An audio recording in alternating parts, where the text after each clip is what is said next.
President Trump makes an all-out push to show the federal government's responsiveness to the massive storm.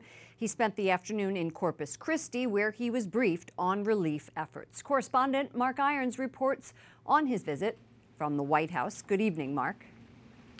Good evening, Lauren. The president did not want to fly into Houston so as not to disturb the large-scale rescue operations taking place there. But today he did see the resolve of Texas as hundreds turned out to cheer him on.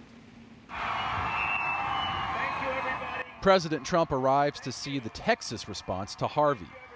The storm marks the first time his administration has been tested by a major natural disaster. This was of epic proportion. Nobody's ever seen anything like this.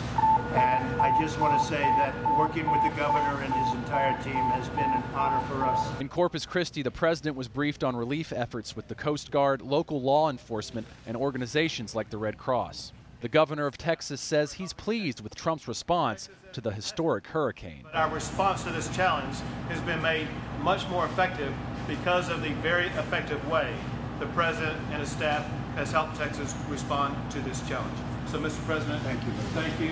Welcome to Texas. The president says the $3 billion balance in the Federal Emergency Management Agency's disaster fund is enough to handle immediate needs.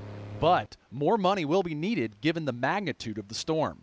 The FEMA administrator is calling it a landmark event. We have not seen an event like this. You could not draw this forecast up. You could not dream this forecast up. President Trump claims his proposed budget cuts to FEMA will not affect the relief efforts, and Congress will be responsible for drawing up a Hurricane Harvey recovery package. Not far from where the president visited today, a Catholic woman in Robstown, Texas, says a sign of hope stands among the destruction of Harvey. As you can see, the statue is the only thing that survived. I dug in there for things, and all I found was a Virgin Mary.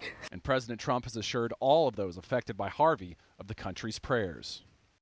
More federal aid for hurricane relief will likely come in a temporary spending bill to prevent a government shutdown on October 1st. But congressional aides say the larger recovery package may take more time to develop.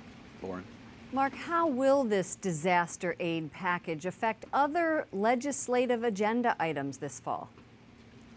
It will make for a packed September. You can add this relief package to a list that includes preventing a government shutdown, making sure the government doesn't default on its debt obligations, and laying the groundwork for tax reform. Tomorrow, the president will be promoting tax overhaul in Missouri. Correspondent Mark Irons at the White House. Thank you, Mark.